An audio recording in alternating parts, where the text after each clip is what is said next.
This is Jason Scott Talks His Way Out of It, a podcast about technology, history, and getting out of debt. I'm Jason Scott. Thanks to Jeff Atwood, Daniel Boyd, and the hundreds of other supporters who are helping to make this podcast pay down my debts. To some people, I am a celebrity in the technical sphere, a famous archivist or librarian or public speaker, maybe for something else. For a group of people, I'm Sockington the cat. For another group of people, I am something like the guy who goatsed MySpace, the guy who downloaded GeoCities, the guy who created archive.org. I didn't create archive.org.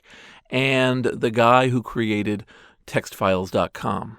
And while I personally think that there's a big difference between celebrity and having the ability to get attention, I did want to cover it from the point of view of a quasi-celebrity, both about my thoughts and about hints and ideas about becoming known in some way for what you do, if that's something you need. And I do stress need. Nobody wants this. If you want celebrity, what you probably want is something that celebrity gives you, because celebrity itself is a pretty empty vessel.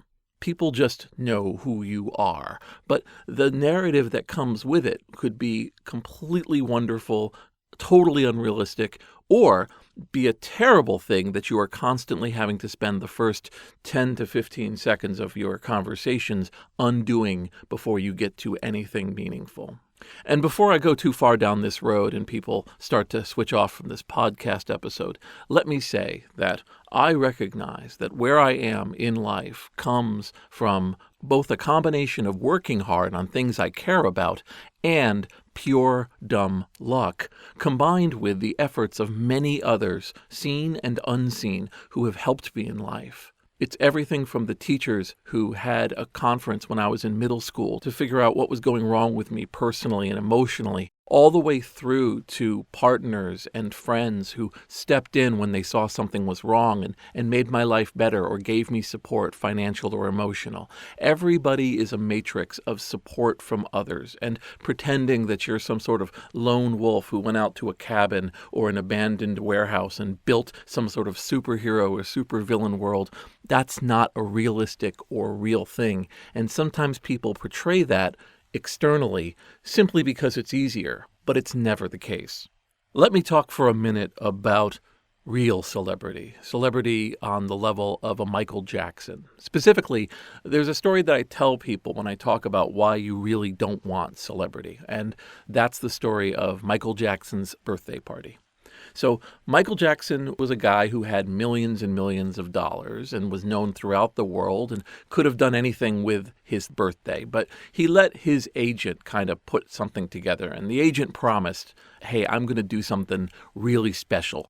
So late at night, Michael Jackson was blindfolded by his agent and driven somewhere. And this was something like midnight near Michael Jackson's home. And when Michael Jackson had his blindfold taken off, they were in a supermarket. Just a supermarket you might see along a highway or in a community. Just straight up rows and rows of food and a shopping basket and everything else. And Michael Jackson's agent had hired dozens of actors and actresses to act like regular people who were shopping. And those people were just going through the motions of being at a supermarket, and their one instruction was to utterly ignore Michael. So there's video footage of Michael Jackson, the king of pop, wandering around a supermarket with absolute glee while his friends are with him as he looks at different things to buy and goes through the freezer and walks around, and nobody is bothering him. Nobody is asking him for his autograph. Nobody is being weird to him. And he looks at the camera at one point and just says, "I've never done this." He'd never had the experience of being left alone at a supermarket to do something. So here's one of the richest people in the world, one of the most famous people in the world, and all he wanted to do was be able to browse shelves. So I always keep that in mind when I think about where celebrity can go. The idea of being able to walk somewhere special or go someplace, because you don't understand how terrible people are when they come up against a world famous image that has been built up across millions. It's not a great life. Celebrities don't have those massive walls and faraway neighborhoods that nobody can get to easily because they don't like people. It's because they can't even live a normal life. Money helps, let's be clear, but there's a certain level of fame where things turn super sour and it becomes a part of your life that is both a burden, a misery, and a ever hungry beast. My level of fame is not so bad. It's a case of being able to tweet something and get a lot of retweets. It's going to certain conferences, conventions, and events and having people walk up and say that they know me or know of my work. And there's cases where I get told about things ahead of other people because I'm known for some sort of archiving and they want me to know so that I can maybe help in some way. It's being able to jump forward 30 or 60 or 120 seconds in the conversation because you don't have to introduce yourself. The closest I have to some sort of celebrity perk, as far as I'm concerned, is the fact that I generally don't like to wear name tags at conferences, and I often won't. And with few exceptions, I can just walk around without a badge and nobody bothers me because they know who I am. But where does all this come from? And like I said, I'm really good at getting attention, which is a ability to make people stop what they're doing and regard what you're up to. And the fact is, that's not a very hard talent. It's just a matter of what the nature of what you're getting attention for is. In my case, I love highlighting and talking about projects of nostalgia, retro history, or saving items that were destined for disappearance, and making people aware that it's both going on and that there's people who care about it, and bridging the gap between everyone kind of knowing something exists and being sure of it and knowing that it's being taken care of.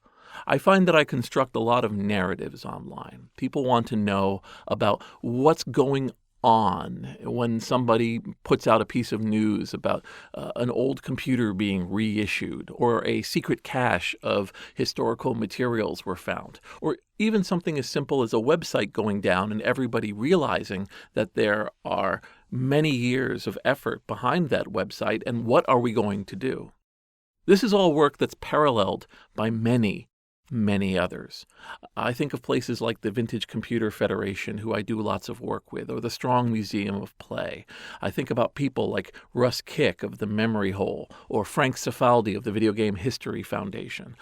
There's people like Ashley Bluer, who does lots of work in audio-video preservation. Laurie Emerson, who works at the Media Archaeology Lab she put together out in Colorado. There's a gentleman named Ben Fino-Rodden, who I absolutely adore. He is involved now in both preservation and presentation in display spaces. He used to work for the Museum of Modern Art, and now he works on his own as a consultant. Dragan Eppenscheid, Oli Eliana. These are names that I have picked up and met the people behind, and in many cases stayed at their homes or gotten into projects with them. But people who are outside of the nitty-gritty of digital preservation might not know these names. And I will assure you, there are hundreds of people laboring really intensively to bring old computer history back to life. So it is for Archive Team. Besides me being the loudmouth, top hat-wearing face of Archive Team, there are dozens of people working behind the scenes to make sure that stuff happens. Go on to the Archive Team wiki at archiveteam.org. You'll see all sorts of names that aren't mine and that are putting hours and hours a day into the dream of Archive Team. But for some, I am nothing but Archive Team. I think part of that is just people always confuse the lead singer for being the band. They always confuse the spokesman for being the company. And sometimes they just make the mistake of going for the brightest, loudest person as obviously being in charge. That's just not the case. Archive Team was founded by multiple people who took an idea that I had and combined it with ideas they had already had and just gave it a branding. But over time, I become the sole founder of Archive Team. And I really feel bad about that because these are folks, some of whom have moved on to other things, who have played an incredible part in what's going on. But a little more about how I ended up here. Part of it is that I have been weirdly consistent for many, many years. My initial impulse when I encounter something beautiful and unique is to in some way ensure its longevity. Now, sometimes it's not possible to do so. You'll have a conflagration of people who all assemble in one place and then they all go away. While I would love for that moment and that party to live forever, it's not going to. But maybe taking a picture or recording someone speaking or shooting some video when you are in a place that many other people are, but nobody has a video camera, you do a little part to keep some of that alive beyond that. And people who weren't there or didn't even know it existed, they appreciate what you've done. When I was collecting BBS text files in my early teens, I got rewarded by people really enjoying the text files even by the end of the 1980s about bulletin board systems that had been gone. Printing out old discussions or BBS messages, they've done nothing but increase in value for people who want to see what messages were like from the dawn of the BBS all the way through to the 1990s cyberpunk era. People want to know what people were talking about back then, even if it's just merely a smaller, more constrained version of what people talk about now. Similarly, I've been able to get my hands on caches of material, and my first impulse has always been to immediately get it somewhere that the maximum number of people can enjoy it, or, if they prefer, just download it. Now, that's hardly a foundation for celebrity, and I think part of what combined with that impulse was the fact that I love to speak in public, as I discussed on a previous episode. I love getting out in front of crowds and talking about something that I care about, and so people will see this person who is flamboyant and loud and can simply describe complicated things and then come up with conclusions and ideas that they can take away easily. That's my gig. I love doing that. I love walking up in front of a crowd who have kind of a light knowledge of something and having them walk away knowing more, feeling energized, and wanting to support the things that I care about.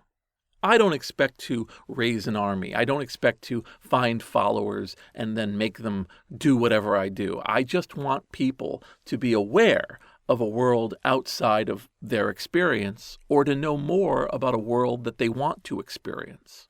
Those are the best talks, and that's the best thing that I think a person can provide to other people during something like a presentation.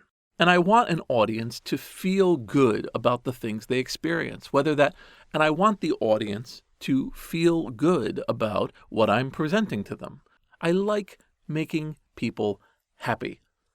Oh, sure, I do get acerbic. Let's not act like I'm an angel here, but I also think that if all you do all day is make people feel bad and step in people's faces for your own glory and enjoyment and tweaking a bunch of noses, it corrodes you as a person. It makes you into something that, believe me, something terrible that will stick to you and then never come off and never go away.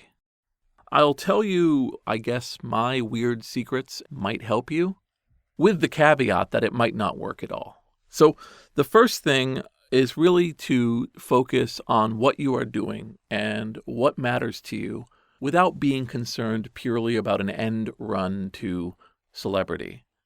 Dance like nobody is watching, because there's no reason for you to go through life acting like something you're not for the sake of some sort of performative existence.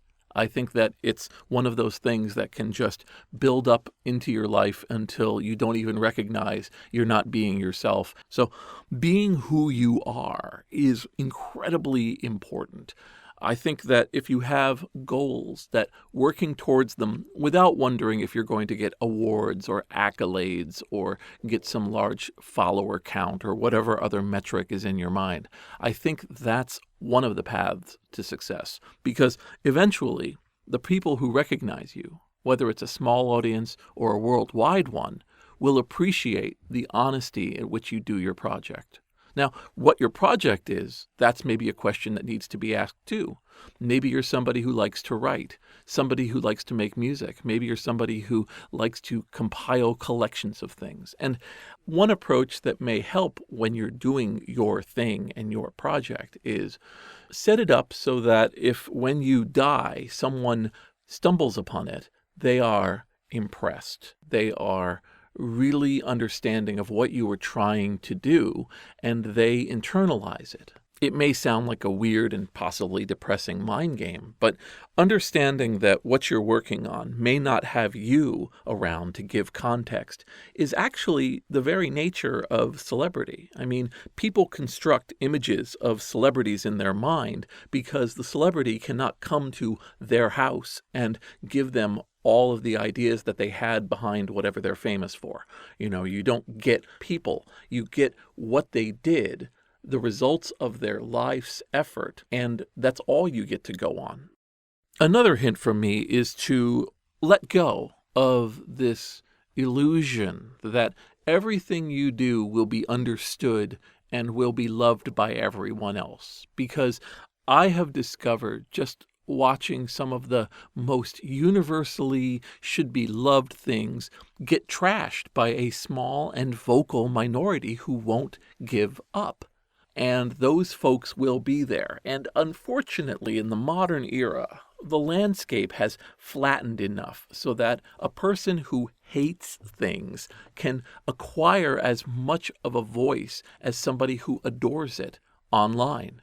You can post something that is actually pretty fun and neat, and all it'll take is one or two people who have some sort of a chip or some sort of a weird idea about what you are and what you represent, and they can ruin your whole day. Someday we'll figure out how to engineer part of that away, but I don't think we'll ever get it away completely. Folks used to write awful things all the time to every television star, every magazine of any circulation, and to every radio station. And those things would be filtered out and you wouldn't hear them. They'd go into the cranks file. They'd be acknowledged as, a lot of people are getting angry about this. Now let's make some sort of a decision. But they wouldn't become as important as the thing being said and being presented 1 millimeter on the screen away from somebody else's hard work. Regardless, working on the thing that you do without worrying about those loudmouth nothings related to your efforts, to me, is one of the paths of success. And people will notice that you are continuing your efforts and believing in what you do. And however big that audience is going to be an honest group of people that you have earned out of hard work and consistency. Now, like I said, sometimes you end up with these incredibly large audiences, usually because there's some sort of quirk. Somebody misstates what you do, or they come up with a way of describing it that's not quite accurate, but attracts a lot of eyeballs, and then suddenly you're everywhere. And I will tell you that that is a both breathtaking and terrifying experience. And I consider myself one of the luckiest people in the world, both generally, but also because of an event around Sockington the cat. Now, if you haven't heard of Sockington the cat, he's on Twitter as Sockington, Sockington. And Sockington was and is a cat that my ex-wife and I owned together. And when Twitter was created in 2007, I created an account for the cat and started tweeting as the cat. And it was a lot of fun. It was just tweeting the weirdness of this weird little real cat that was in my life. And I also would take photos of him, and he's a very beautiful cat. And so this cat got to be on Twitter and had a few hundred followers over time because it was weird how this cat was twittering. But eventually, it was a default account on Twitter. This was just because of one Twitter founder, Biz Stone, B-I-Z, creating a default users list that people would be automatically subscribed to as representative of Twitter, and Sockington got on that list. So a guy I've never met decided to put a cat account into a list somewhere in California, and suddenly my cat went from a couple hundred followers to a couple thousand to a couple 100,000 to 1.4 million, where he is now. And that has nothing to do with years of work, years of effort, skill, quality, talent. It's just the fact that the cat happened to be right place, right time. But for some reason, when it hit 500,000 followers, it suddenly got into the news, right? Cat has 500,000 followers on Twitter. This got into the AP Newswire. It got onto television. It got everywhere because for some reason, that particular number set off stuff about the cat. Now, there was a local news station that had a person that was willing to come to the house because many of them wanted me to bring the cat to them. And he came and he recorded an interview with me, and then they filmed the cat for a little while and then went off and made a little story about the cat. Now, the news person who interviewed me, this guy had been involved as a string reporter since something like 1983. He'd been in the Boston area doing all sorts of news work for decades, but he was still willing to come out and do a stupid internet cat story. So he is the persistent working hero here, not me. So he did the story and it got picked up immediately worldwide. So there was footage of the cat and there was the story of the cat on news programs in England and all over the United States and in a couple other European countries. And people were contacting me and they were also joining the cat on Twitter. And so the cat eventually hit 1 million, which, by the way, never really got much news. It wasn't as interesting. The news was 500,000. I'm still fascinated that that's what happened. Somewhere there in the white hot lava, the Mordor of celebrity, came the experience of your cat. And I don't mean me. I mean my cat being contacted by a whole range of product endorsements, biographers, book writers who wanted the cat to be a part of their endeavor. They would find phone numbers and they would call us. They sent the cat products with the cat's face on it. This still happens, by the way. There is a litter box company that sends boxes of litter with Sockington's face on it in the hope that he'll tweet about it. There are people who will come up with a product like a laser pointer for cats that can be activated over the internet, and they want Sockington involved. There was a genetic company that wanted to do Sockington's biological history, DNA-wise. They still wanted money for it, so that didn't happen. There was a group that wanted to make a doll of Sockington, T-shirts of Sockington, and the list, I must stress, goes on and on and on. And living this life of this bizarre cat being famous and having it not be me, right? If I was the one who was famous, it would be very hard to discern my personal identity with the identity that people want, and there'd be a lot of real pressure to act like the thing people thought was famous. But when it's a cat, you're able to kind of set aside yourself and look at what the cat is experiencing. And the answer is, it's all utter garbage. It's just people going after other people to get something, whether it's some light on themselves, to make money off of you, to become cool in the eyes of others because they're affiliated with you. It's all of this horrifying transactional meaninglessness that let me know that celebrity in any form is really a kind of drug that can overdose with very little effort. My cat, of course, was oblivious to all of this. Sockington used the litter box, sat on a couch, and occasionally somebody would come by and put a camera in his face, which he may or may not have been interested in. While the Sockington account continues to have a lot of followers and still gets a lot of attention in certain kinds of realms, that white-hot period has long passed. I never tried to turn Sockington into Grumpy Cat. which for me is the template of where Sockington could have gone. The brand items, the terrible movie, the weird books, the videos, all of that could have been Sockington's life, and I am so glad that it never ended up being the case. So talking about all this can come off as possibly an ego trip or being self-serving, but I really want people to know that on the other side of any kind of perceived celebrity is a person who lives a life and is a normal human being with ups, downs, flaws, moments of grace, moments of terribleness, and you live your life sometimes in the public eye. And when you live your life in the public eye, you can find yourself being judged by weird criteria or being whipped into things that you never knew you would be. And what I have discovered is that it's a matter of using whatever this weird little power is, forever how long it is, and using it to shine a light in spaces and places and people that maybe deserve it so much more than you, and letting the world know how much more there is to admire and respect about those people. So for whatever amount the world's light has fallen into my personal bucket, I like to think that the rest of my life will be spent scooping up some of that light and shining it into so many good things that deserve it so much more. This has been Jason Scott Talks His Way Out of It.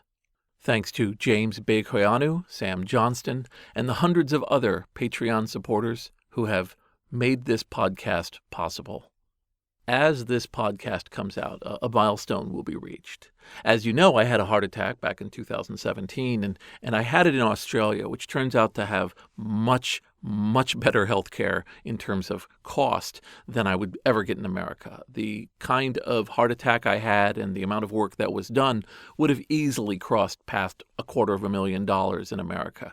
In Australia, it was only 19,000 Australian dollars, which works out to about 16,000 American dollars. Truly a bargain.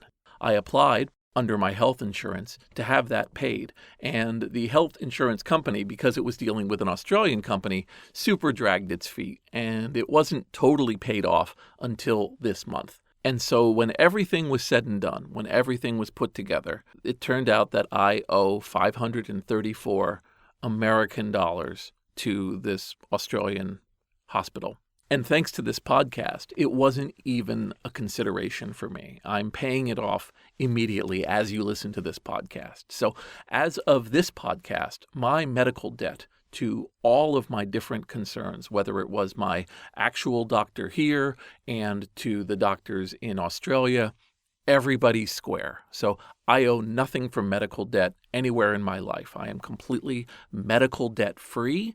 And as time goes on, I'm sure I'll rack up a bill here or a bill there, but I'm going to pay them off as they come. Thank you so much to everybody who has given me support.